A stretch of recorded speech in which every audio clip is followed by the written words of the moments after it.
Hey there, let me take a quick second to introduce to you one of the businesses that makes this show possible by continuing to support us. Uh, this particular business is called Podium, and I personally use it. As you know, with sponsors on this podcast, we don't allow sponsors that I don't use. I just have to use them and trust them before we go down that rabbit hole of recommending it to you. But with that being said, I use Podium personally. I have a lot of friends who use Podium. Whenever I told friends of mine who are business owners in the HVAC industry in particular that I don't use Podium, they were like, you're a fool for not using Podium. A little bit about Podium. They've worked with over 55,000 local businesses. They do range from tire shops to jewelry stores, medical practices. Every Podium customer has one thing in common. They are problem solvers. They solve problems. These new challenges that we're facing are no exception. They've used Podium suite of messaging tools to continue to deliver everything that they've done in the past with great service. They've stayed in touch through text, connected remotely with websites through text, collected contactless payments through text, and even started video chats through text. They've done all of this with the messaging tools, the tools that just work. They work really great 6 feet away. They also work really great 60 miles away. They've maintained a personal touch even when we can't be in person. See for yourself how 50,000 businesses have been able to adapt with using Podium. Go to podium.com/starter to get started for free. That's podium.com/starter.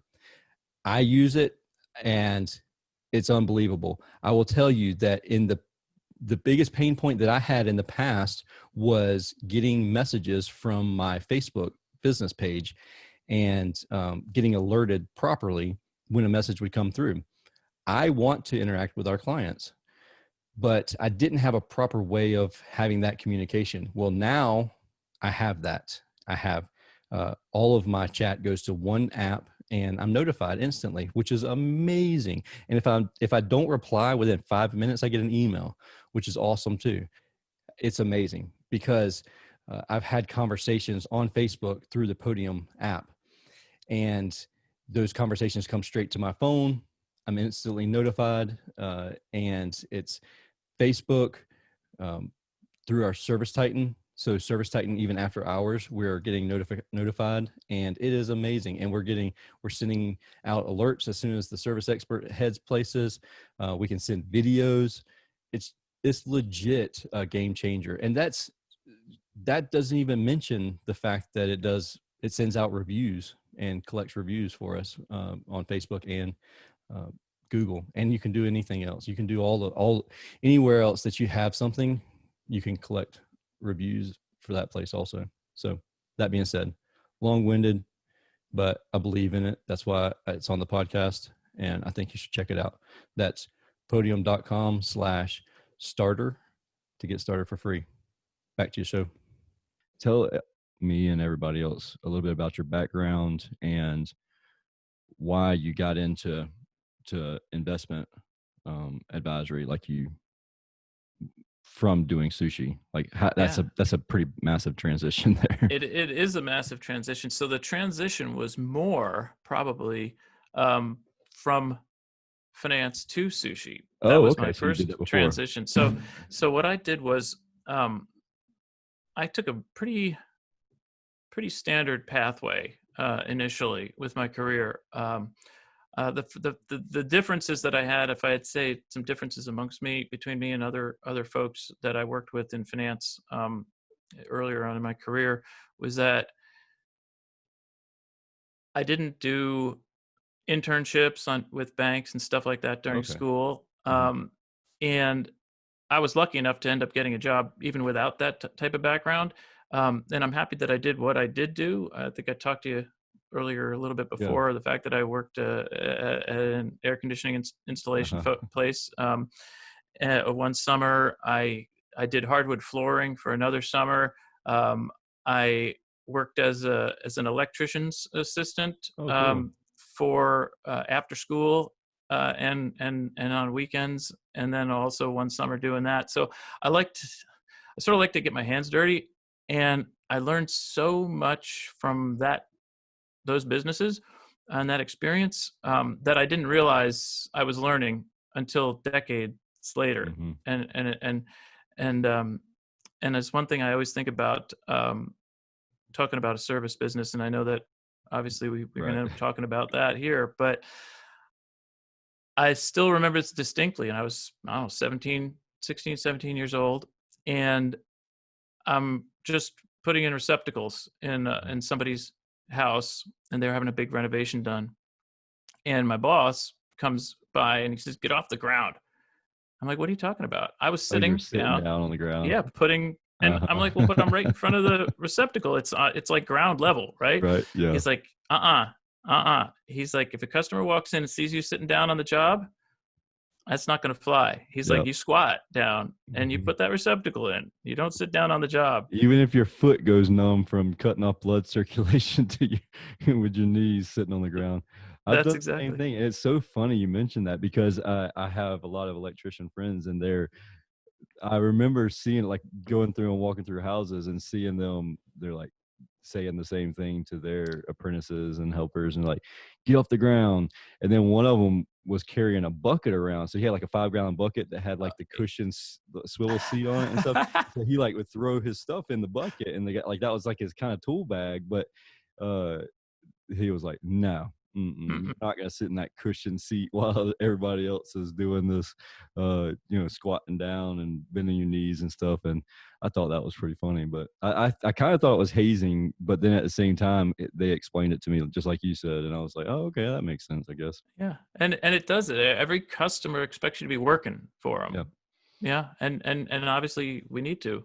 Um, and so I'll get to it, but that's what I try to think of, that type of thing every time I work with a client. Now in my yeah, business, but after that, I mean, I will fully admit luck is a part of everything. I mean, I worked in school and I got good grades and all that. Went to a good school, mhm, but I got a job, my first job on Wall Street, because one of my friend's cousins worked at a bank, yeah. and I literally was home, from college the summer, and the phone rang, and I hadn't figured out what I was going to do that summer yet. Um, and he's like, "Hey, what are you doing today?" I'm like, "I don't know."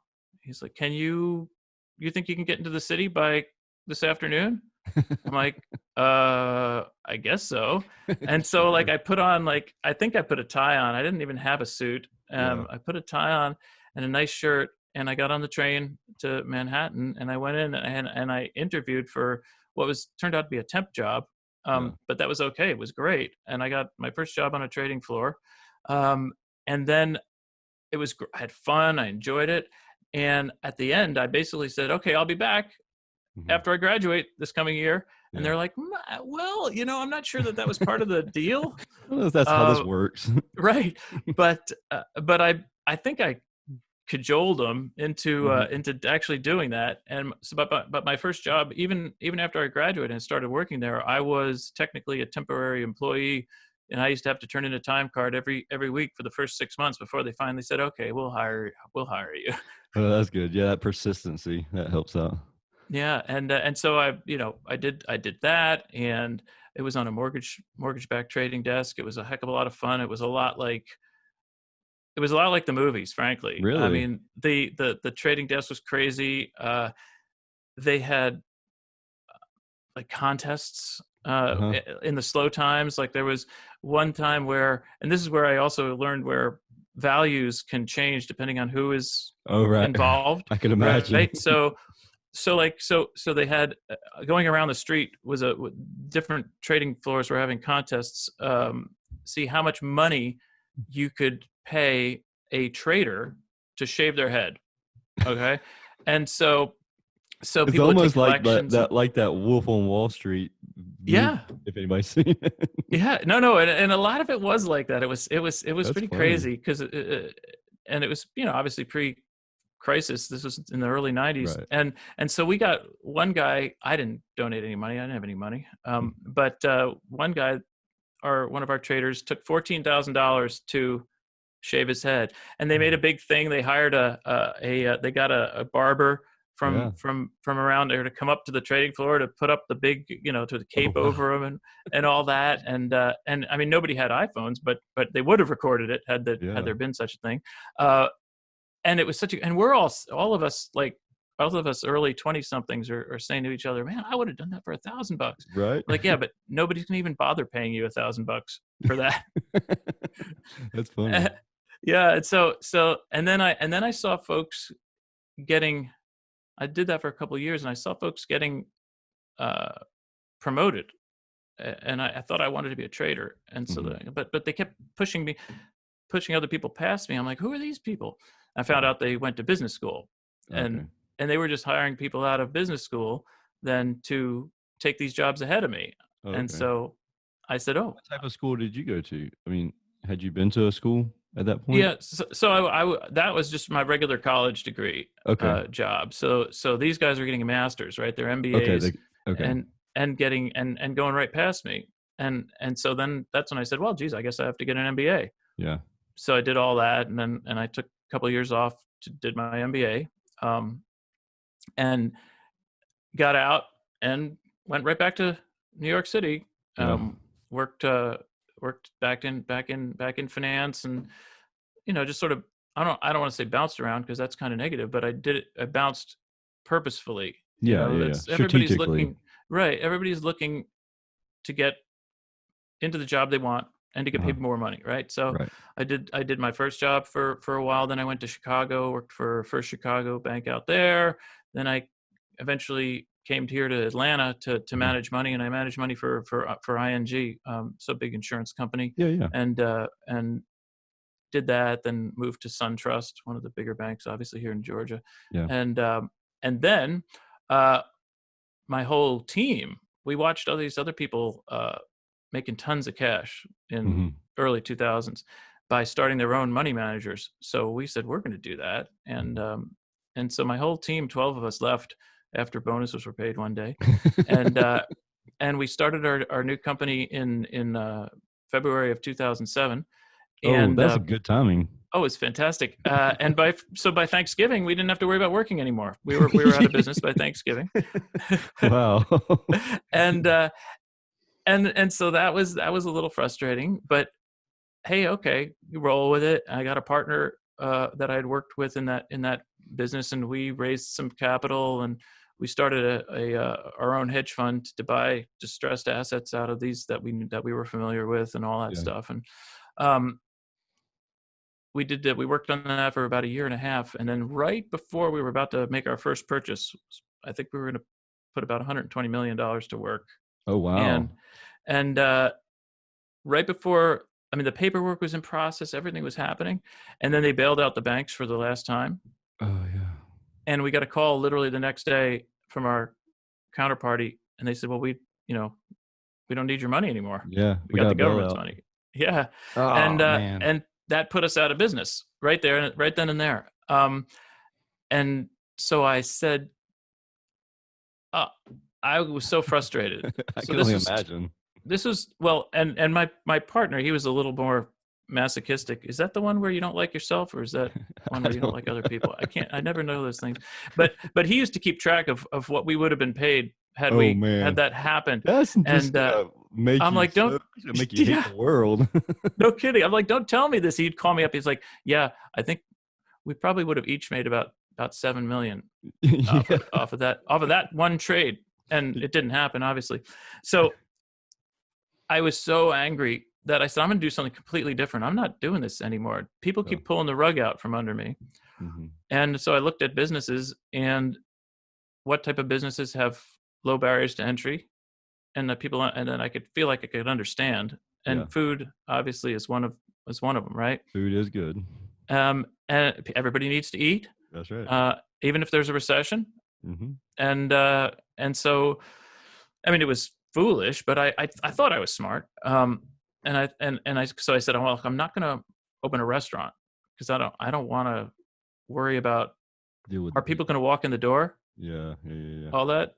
So one of my friends, and people ask me why sushi. One of my friends actually from business school had opened up a sushi restaurant. He wanted to Mhm. make he used to say that he wanted to make himself the Taco Bell of sushi. Oh, that's cool.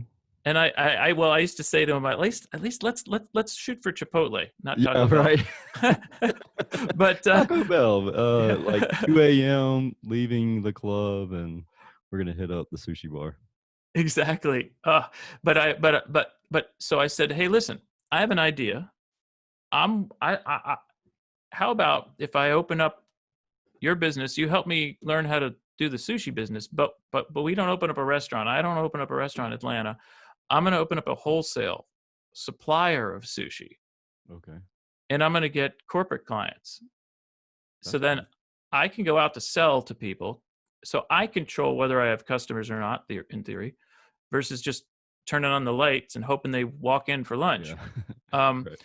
and uh, and he obviously agreed to that. So that's what I did. So I mean, I opened up that business, and I went to any place that had a cafeteria, Okay. and I'd knock on the door, and I'd say, "Hey, where's the chef? Hey, chef, what do you think you can offer some sushi? You want to offer some sushi to your Yeah. customers?" And I'd have samples, and Yeah. Yeah. and built up that business like that. And we eventually delivered to a ton of universities in the area. We delivered to UGA, Georgia State, Emory, Kennesaw State. So we sent people, from Atlanta out to Athens every day with 500 or 600 Wow, rolls of sushi, and they fed the kids in their dine hall. that's cool. It was a lot of fun, but it was also hard work, low margins.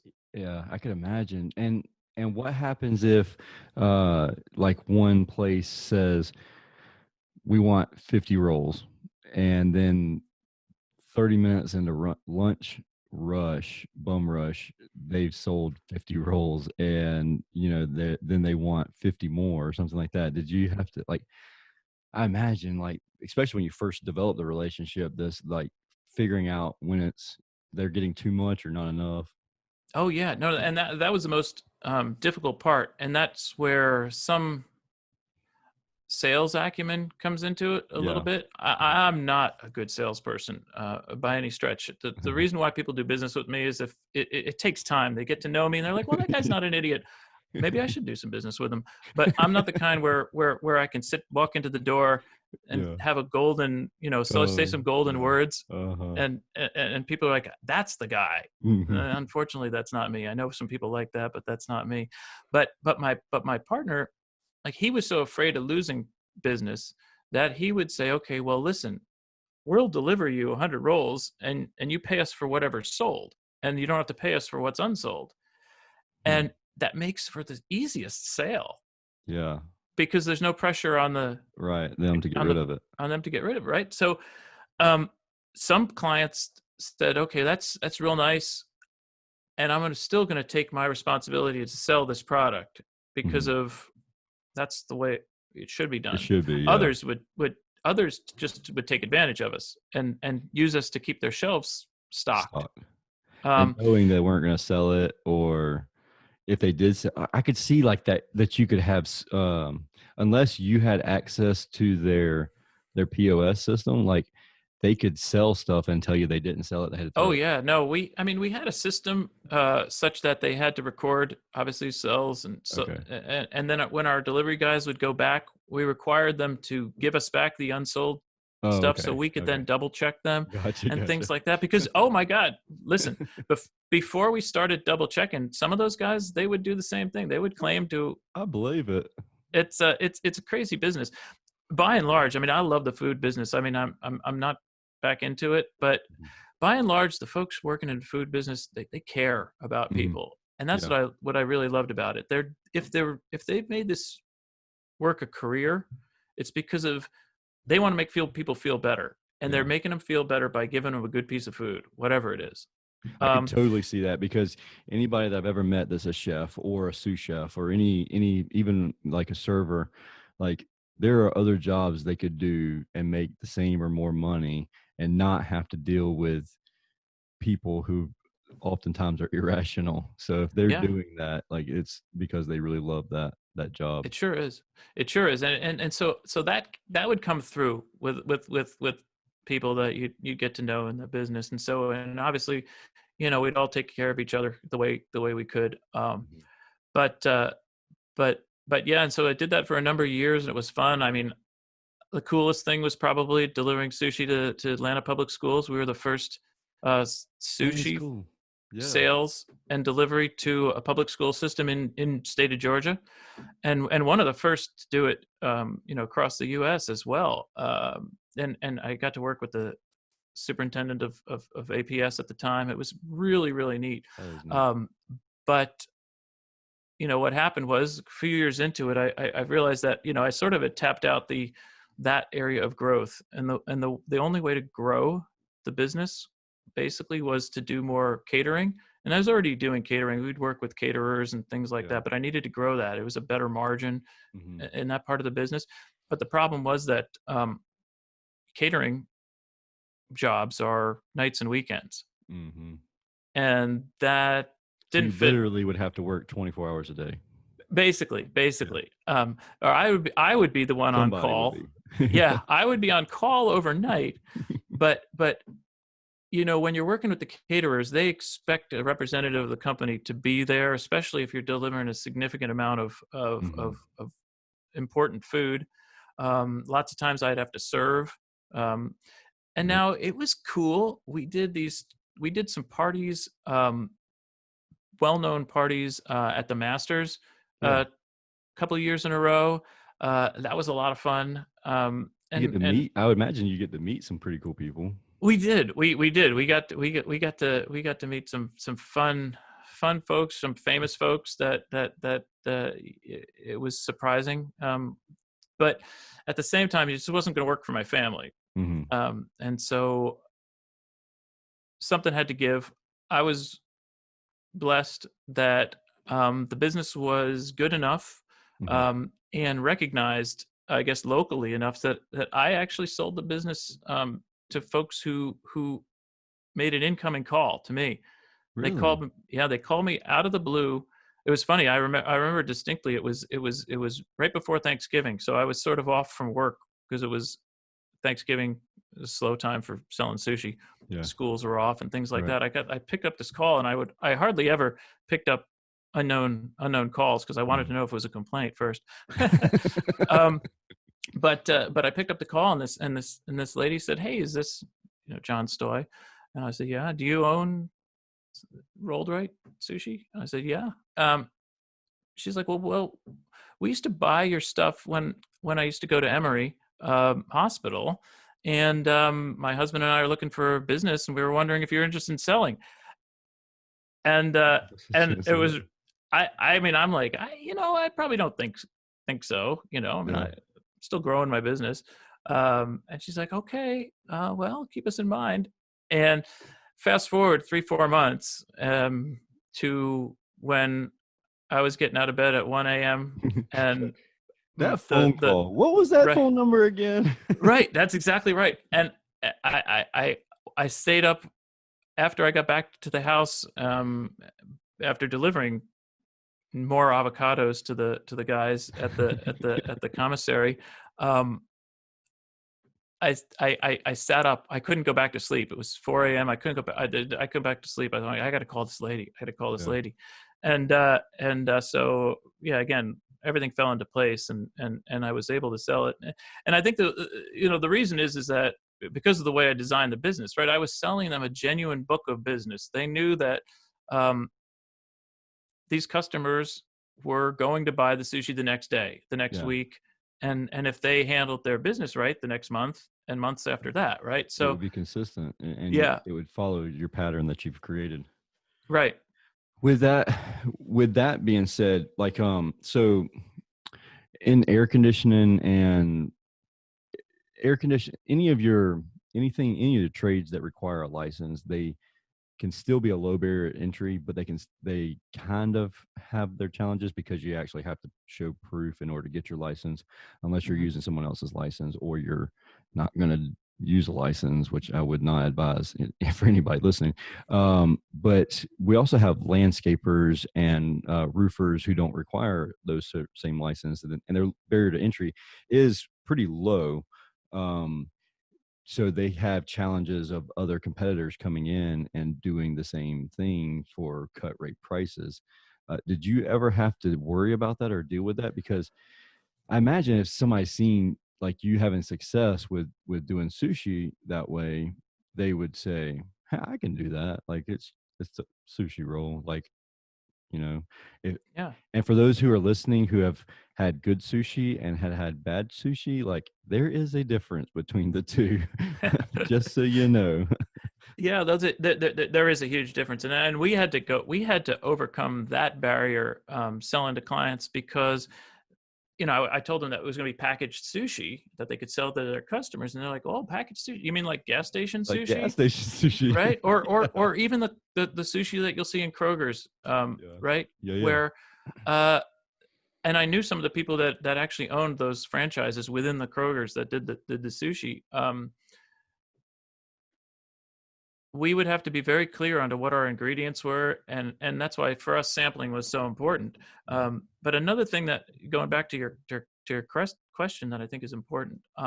So we were a food producer. We were classified by the state and regulated under the Department of Agriculture Yeah. as a food producer. So our inspections were so much more Okay. strict and Yeah. involved than a health inspector for a restaurant.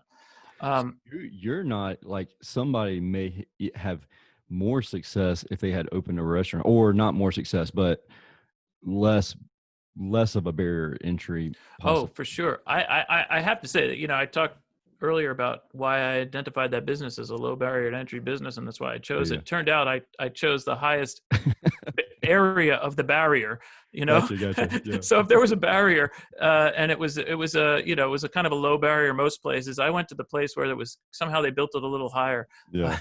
But I did have to worry about the type of competition that you're talking about, because yes, people did see what we were doing. And I also ran a business where everything was on the books. Yeah. Um, and I had employees who also worked at other food businesses, even at other sushi restaurants. In fact, that's where I initially got my chefs from, Hmm. guys who would be off shift Yeah. at a sushi restaurant to come and work for me. And it was an easy sell. I'd tell them, well, listen, you got to deal with customers, you got to Hmm. do this, you got to, people are complaining. Come work with me.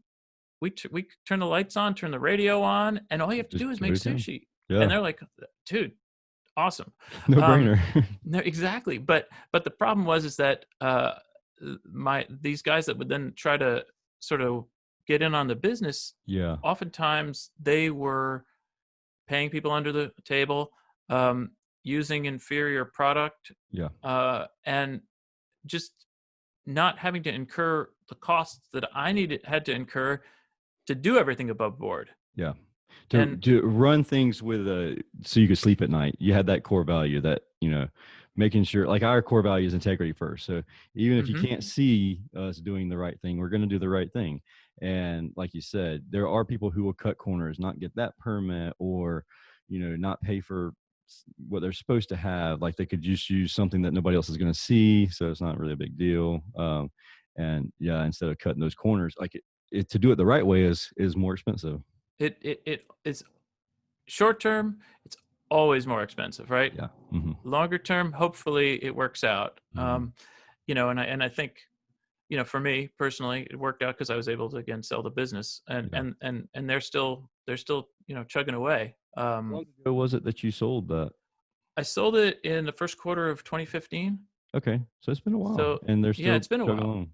hmm and then I did Mr. Mom, stay-at-home Yeah, dad for a few years there.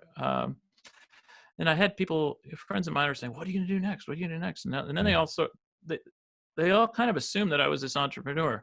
Now, after having been involved in a couple of businesses, even mhm, the first few were finance, and I didn't even think they were businesses, but you know what? They really were. We went yeah, out, struck out on our own mhm. to do this, and then I really did my own business with employees and the whole, nine Oh, yeah, yards. Um, and so friends of mine were like, "Well, what are you going to do? You can open up a restaurant?" I'm like, okay, obviously we went through that. No, right. No, I'm but good. but what I found after taking care of my son for 3-4 years was that I was really I realized that I liked finance, Hmm. and I missed dealing with that business, which I didn't think I would. Going back to what I had mentioned before, and you asked me about my background, and I told you that I sort of got that first job on the trading desk just because my buddy called me, Yeah. Oh, right? yeah. I wasn't thinking about it at all. And then once you It's fall funny into it, how that works that way. Like just like almost like your destiny has been picked before you even right? realize it. No, and honestly, that's why I didn't go back into finance or just try to get another job at a bank after the financial crisis and the recession and all that, because I thought to myself, well, maybe in addition to being angry, maybe maybe I wasn't supposed to be a finance guy, right? It was total luck that I got my first job in finance, and then I just kept it because it was the easiest way to make money. It's And funny how your mind can self-destruct you like that. It's yeah, like it's that no, turn. no, it's there's so much there's so much that is exactly that. It's mental, right? Mhm. Um, and so my friends said to me, well, you should get back into finance. Why don't you manage money? Why don't you manage people's money? And that was frankly the last thing I wanted to do, Yeah. because I knew people who did that, and I'd sit down with them and they'd be like, I stopped doing it because that first, second, and third call you get from grandpa when the market goes down, Yes. and you've got to explain to them, what's Yes. going on, and not to worry or to worry, or they're blaming you. And so I didn't know, even 2-3 years ago, I didn't know what I know now about the way of structuring my business, which is that I knew that no one could control the market. I knew that no one's smart enough to pick the right stocks, Every but single I th- time. Yeah. but I thought that that's what financial advisors had to do. So if and I understand completely what you're saying there. If you almost had like an imposter syndrome going on, where Hmm. you felt like there are people out there that always get it right, so they must be the people that are designed to do that job. And then, like, because I made a mistake or I couldn't answer this question, I probably shouldn't be doing this. Yeah, no, and that's right. And that's And I, I've felt that exact same. That's the reason why I can describe it that way, because hmm I've been there in the exact same situation and scenario. yeah, it's funny, right? Imposter syndrome is real, Hmm. and it is hard to get past. And it's funny because you could tell people who don't feel it, and they just go boom. Yeah, They just or they're really good at hiding it. One or the yeah, other. that's true. That's always a possibility. Um, but it was really one of my friends said to me a couple of years ago, "Hey, listen, let's what are you doing?" He had a funny way of saying it. He's like, "Are you available?" Hmm. I was like, "Well, what does that mean?" He's like, "If I Well, had you give me the terms of this exactly." availability. Like, He's like, "If I had the right project and you'd make the right money, are you available?" yeah. I'm like, "Okay, let's talk about it." Sounds And like your and friends are very similar to my friends. It's like, let's define this conversation, because you could be leading me somewhere that, that I'm gonna have to explain to somebody else someday. So That's right. That's exactly right. And so he had this idea, and God love him, because he is one of the best salespeople that I've ever met.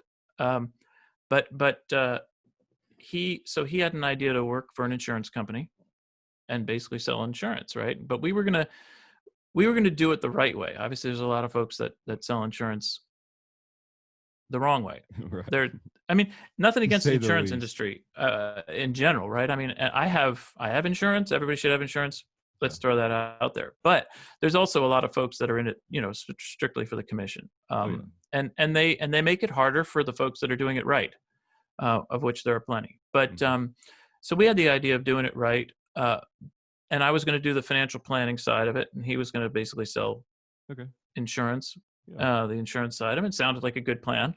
Um, but what I found was, and I tell people that I did this, um, did a year of pro bono financial planning for folks because I worked with I know exactly the number because it got to me. I worked with 83 clients over the course of the year or so that I was doing that, and I went through in-depth planning with them because that was the way the insurance Okay. advisory, financial Oh, advisory business works, right? Is they say, hey, we're going to do this free plan for you, yeah.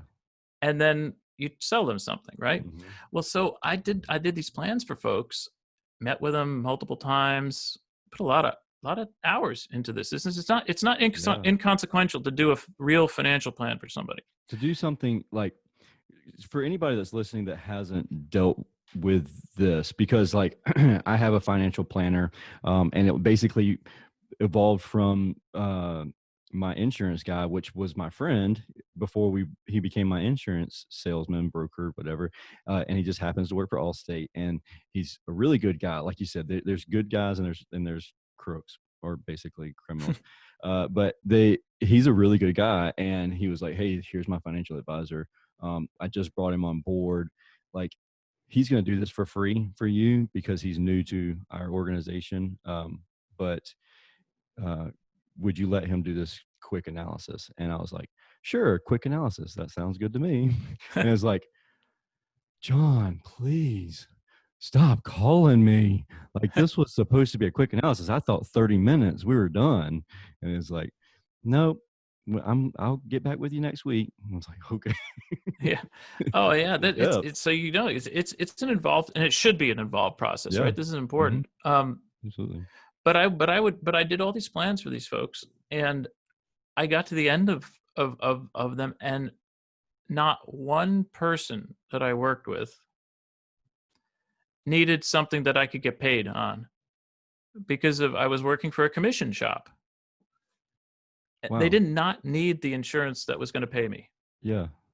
and So, so and then, like, could you have gone down the route where you could have sold them something? Like, was there something there that they could have purchased even if they didn't need it? yes, Yeah. without So any your doubt. inner turmoil there was like, I need to be honest. I need to have integrity. They don't need this stuff. Yep, And then the insurance industry is like, you need to sell them something. This is what you can sell them. These are the things you can make all this yep. commission off of. Yeah, that's tough there.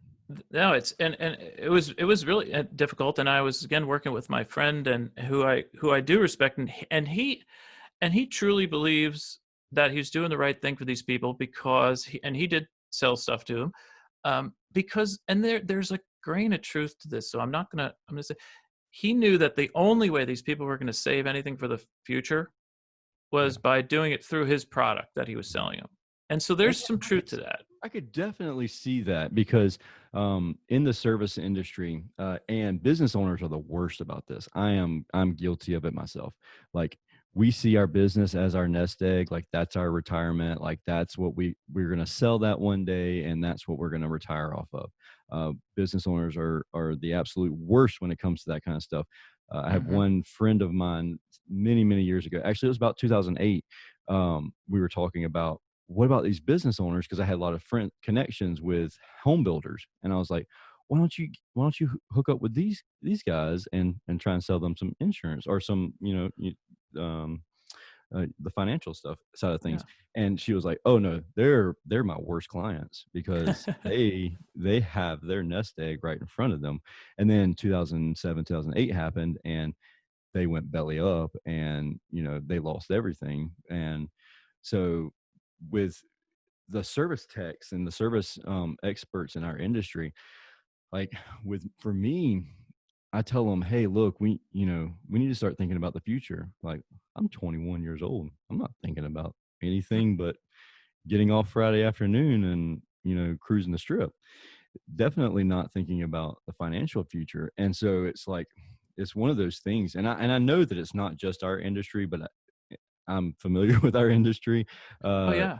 so it's one of those things where you don't really think about it until it's too late, or you're maybe 40 years old, and you're like, "Man, if I'd started doing this when I was 20, Right. I'd be And solid. that's that happens. I mean, that's just right. That's the world over. That's the Yeah. United States for sure. Yeah. And and and it's hard, right? It's especially hard for us as Americans, I Yeah. think, because we're trained in a sense to think that the big pot of gold is right around the next bend, Hmm. and surely it'll be okay. So like, I don't need to save because of, again, like, I'm 21, I'm 24, I'm 31, I'm 34. I'm Yeah. going to make more money next year. Yep. Uh, and then but things do happen. Um, and that's where I do feel a pull to help folks to get prepared for that. And frankly, business owners, um, having been a business owner a couple of times, those are, I do, I end up syncing up, with people like that, and we understand each other, You're right. and helping them to avoid what you're talking about Hmm. is one of the things I do. But one of the things that what let me get to that point was doing that pro bono financial planning for the year, and I said that this is it, and I severed my ties with that insurance financial planning company, and one of my friends from high school, so I've known him since 1984. Uh, he has been doing financial planning out of state, out of Georgia. He's been doing it in Virginia, and he runs the business the way it should be run. And I was talking to him, and he's like, "Guess what, John? I knew you were not going to like that side of the business." I'm like, "Why didn't you tell me?" It's like, "You wouldn't Thanks have a listened." lot. Yeah. He's like, "No, I could have told you, but you would have. I know what you would have said." And Yeah. he was totally correct, because I know what I would have told him. I would have told him, "No, yes, I I know that there are conflicts of interest in this business, in the commission sales Hmm. and assets under management model of financial advisory. But I'm John Stoj. I'm honest. I'm gonna do I it the have honest way. integrity, and I'm going to do it the right way." Yeah. But the problem is that under that model Hmm. is, it's just not possible. You Right. can't. It doesn't matter how much personal integrity you have. It's not right for the client You can't to just even survive doing it operate the your honest way. business. Yeah. And so he was gracious enough to let me apprentice, just like I do with my electrician Yeah. 30 years prior. He let me apprentice with him for 6 months. And he runs, and now I run, flat fee only, a financial advisory business. That's cool. So the people, my clients, know exactly what they're paying for. Yeah. All my advice is honest and straightforward, and they know that there's nothing behind the scenes that's causing me to make a recommendation to them or Yeah. any sort of decision, Oh, because that's of, cool. I don't make any money. I don't make Yeah. any money from referrals. Yeah. I don't make any money from product sales. That's It's cool. it's it's purely the advice that I'm able to give them, and the plan that I'm able to put together for them. Yeah. It's and you're the question's not lingering in the back of my mind. Is this really a good product, or is this one have a better commission rate for him? Yeah, and that's exactly it. And I like, I've been behind the curtain on the Hmm. insurance sales portion, even for that, just that 1 year. And people would sit around, they talk about which product to recommend this week to the clients. And there's a whole Right. Oh yeah. bunch of insurance companies that Hmm. offer similar products. And the one that you're going to end up offering to your client 9 times out of 10 is going to be the one that is that week paying the higher commission. Yeah. And And is there a slight, unfortunately, like you have bills to pay. Like it yeah, is what it is. You have bills to pay. Like you have to make a paycheck. If they're comparable with each other, you're going to lean towards the one that's going to pay you more money. yes, oh yeah, And but sometimes, like, okay, so like a how do you word this? Like a good person can be turned slowly over time, as they're like, okay, this one doesn't offer everything, but it's almost everything, but this one's like double the commission, like right, I can just offer this one and then just be like, hey, look, you don't really need all of this. And so then it can slowly creep into like, I don't even care what you want. This is what I'm going to push you. That's exactly it. And I should remember the guy who said this, but there's a relatively famous quote, um, and it said it's the capacity of a person to believe what they need to believe when their living is on the line Yeah. is infinite. Yeah. They're gonna Absolutely. and and Your and again, perception, like your perception of what is good and bad, like if you need, like if your livelihood is on the line, like, okay, yeah, I could see where that would be yeah, and acceptable. and I will fully admit that I was very, again, call it lucky, call it blessed, whatever you feel, Mhm. that my wife was making a good salary, Right. and so I could make the decision not to make any money. Now, of Yeah. course, she's like, "What are you doing? You're going to work every day. I'm not getting." Right. Yeah. I don't see anything happening in the bank account, and Are so you I, you sure know, you you're got going to work every day? exactly. Um, but uh, but but between structuring the business correctly, Uh-huh. such that there's no question about what we're doing for clients and the reasoning behind it, and then also, frankly, myself learning um, that there's a whole this and this part of the industry is fascinating to me. And Jack Bogle basically started it in the 70s of index fund investing and what they call now passive investing versus active investing. um, the fact that that has become a cost effective way to handle money, and more people are recognizing it, and there are now decades of financial analyses and Mm. data to back this up. We know no one consistently beats the market by picking stocks or bonds. Yeah. Um, so the key is to create, again, a plan that makes sense for each individual person, Mhm. and then put together some investments for them, a portfolio that is as cheap Mhm. as possible in order to basically attain the goals that they want to hit. So I don't want to dive down in this rabbit hole because we've been talking for like 50 minutes now. But Yeah. uh, the we haven't had a major recession in a while, and a lot of people have been saying for the past couple of years that this year is the year. Like every year, they're like, okay, we can't keep going at the rate we're going. Is that going to affect their, like, the way you push people or advise people and advise in investing? The short answer is no. Okay. I don't have a crystal ball. How's your crystal ball this morning? My Did it oh, yeah, that's pretty good.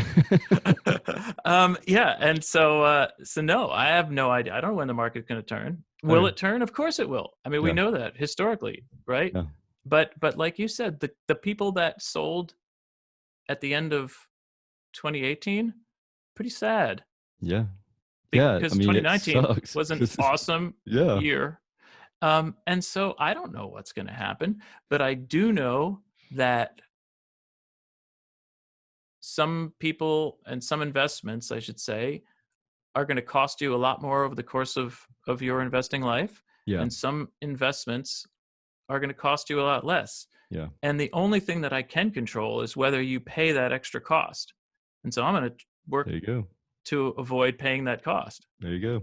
Yeah, I feel like um you kind of you experienced firsthand the 2007 2008 recession, and like how much that really, like it. I was an employee at that time. I didn't own a business. I couldn't imagine the stress that you had going on there. I mean, especially leaving a job at SunTrust. You're at SunTrust, right? Mm-hmm. Yeah. So leaving SunTrust, and SunTrust is still around. So it's not Oh like they yeah. went belly up, but you left that to go do a job, or yeah, basically a job that ended in a couple months. And like the stress from the security of SunTrust and the reliability of that to go and to do something as Mm-hmm. entrepreneurial. And I the anger, the irritation, the uncertainty, the scaredness.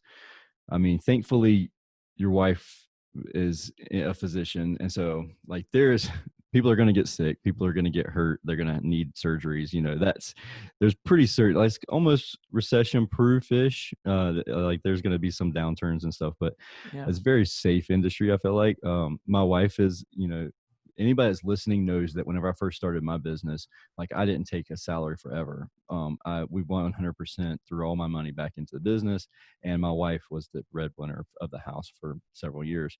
And so it sounds very similar to what you experienced. And so um, I'm thankful for that industry. But I feel like you have a wealth of knowledge. You like experience trumps uh going to school and teaching, like learning things. Like you could learn things in books all day long, but when you've experienced what you've experienced, I feel like there's just I just believe that there's a wealth of knowledge that you have built up inside of you, even if you don't even realize how much of it, like you just experienced that Yeah. stuff. Well, I mean, I listen. I will thank you. That is a compliment that I probably don't entirely deserve, but I will Compliment. take it. And the fact is that I did trudge through those Yeah. fields of of pretty uncomfortable and muddy times. And that's my goal. Everybody wants to make a living. I want to make a living, Hmm. but I'm willing to make a fair living to help other folks in their lives. Yeah. It's obviously I'm not doing it just out of the goodness of my heart. I am Yeah. charging a fee Pro for bono. for my right. Exactly. I've done enough of that. But the idea is that we don't have to be unprepared for Yeah. the future. We don't know what the future is going to be, and if you run into folks that tell you what it's going to be, then run the other way. Right. Okay. Um, but I never did become an Eagle Scout. I do kind of regret that. I was a Boy Scout, however, and the whole idea of be prepared. It really that should go through every aspect of your life, not just when you're camping. Mm-hmm. And financially, that's hugely important. And if I can help folks be a little more prepared, Mm-hmm. that's what I want to do. I knew that you weren't an Eagle Scout. You know how I knew that? Because you didn't tell me that you were. Ah!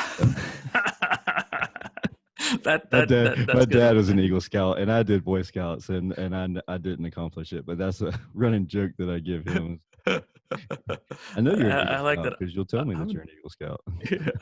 I'm gonna use that. I'm definitely gonna use that. Oh, cool.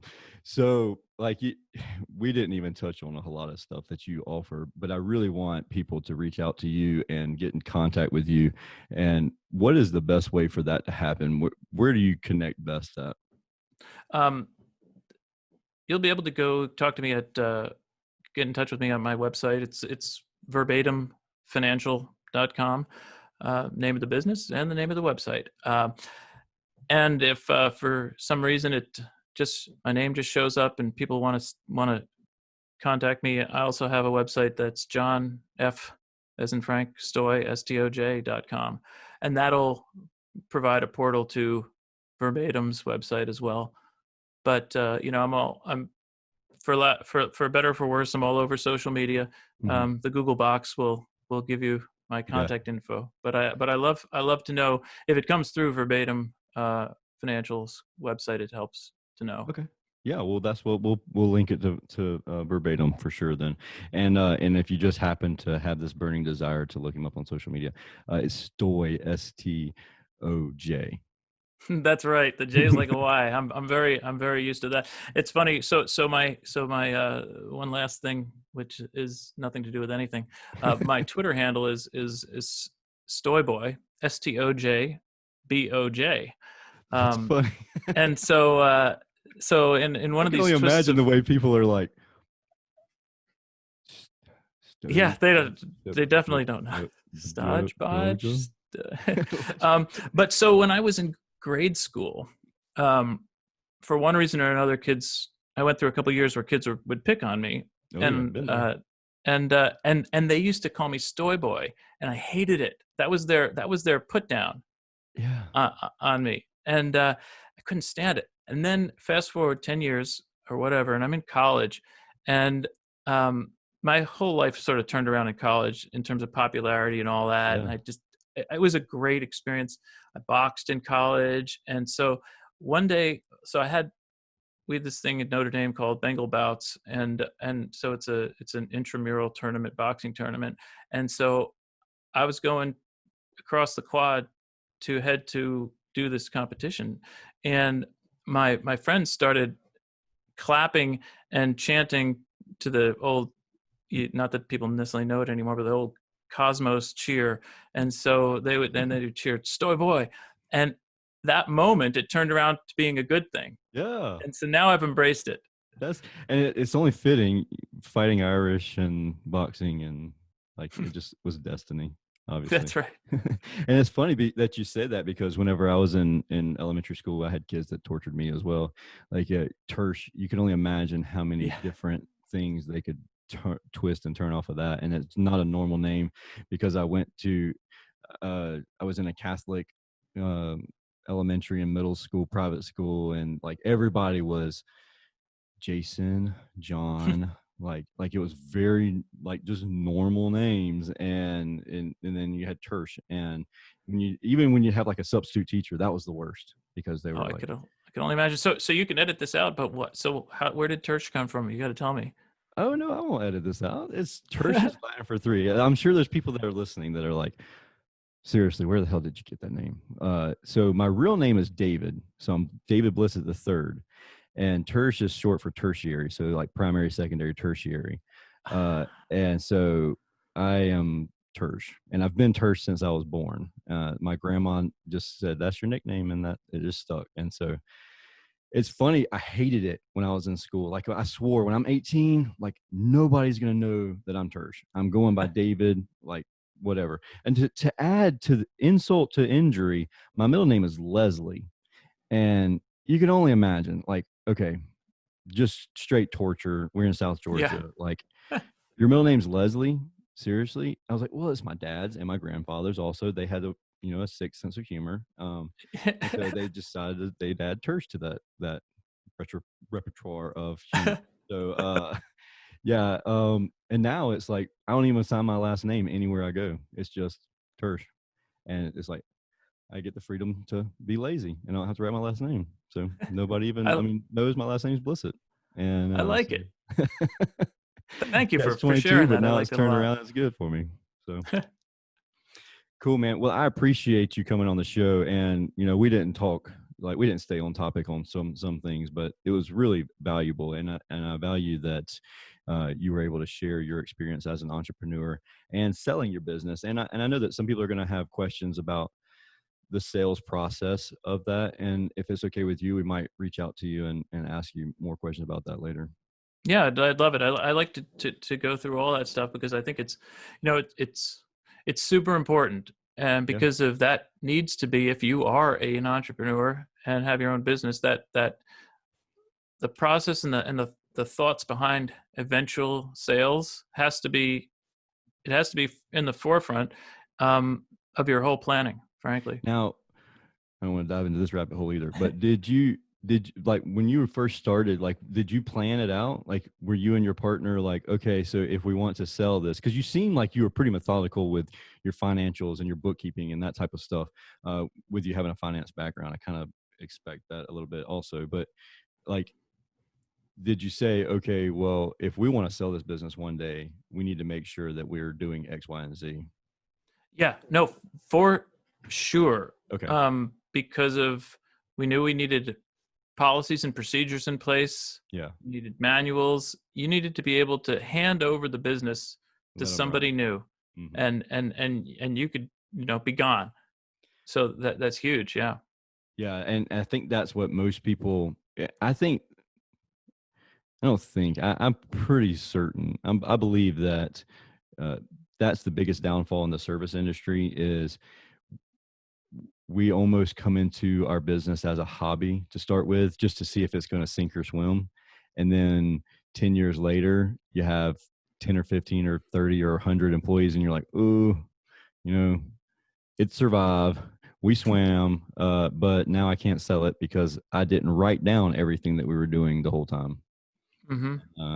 I think that that's something, even before you get started writing out procedures and manuals, even if you're a 1 or 2 or 5-man shop, and like, you're, as a business owner, you're wearing 10 different hats. Mm-hmm. And some people can't wrap their head around, well, I can't write procedures for a position that we don't have. Well, somebody's doing that position now. It might just be you doing that position. So just write the procedure that you're doing for that position now.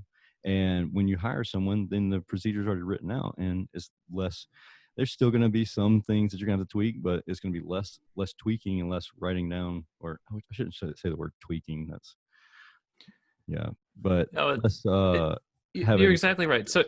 So I'll introduce you, or not introduce, I'll interrupt you. And I'll just say, when you're selling the business, the more labeled binders you could bring into that meeting room with the person who's interested in your business, the better off you're going to be. The bigger the check. Yeah. I like it.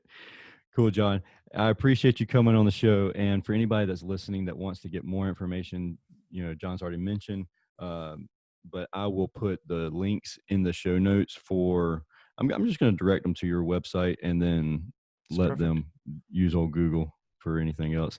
If you have any questions for me, as always, send me an email, tersh@icebound.us. That email domain will be changing before long because we have rebranded over to Service Emperor. I've just been holding on to the old name a little bit, and my business coach hates it because he's like, you just need to swap over. But anyways, on Instagram, screenshot this if you're listening to it on your phone, and tag me in a story or a picture. Those are always cool. If I see you by the time this episode airs, I will have already gone to AHR Expo. I'm actually leaving tomorrow morning to go there in Orlando, and if I seen you there, I hope that you flagged me down, because I'm that super focused person that probably is having a conversation in my head. So I did not ignore you. I'm just talking to a million people in my head. So with that being said, thank you again for listening to the Service Business Mastery Podcast, the podcast focused on service business owners, managers, and technicians who are considering becoming business owners themselves. We'll talk again soon.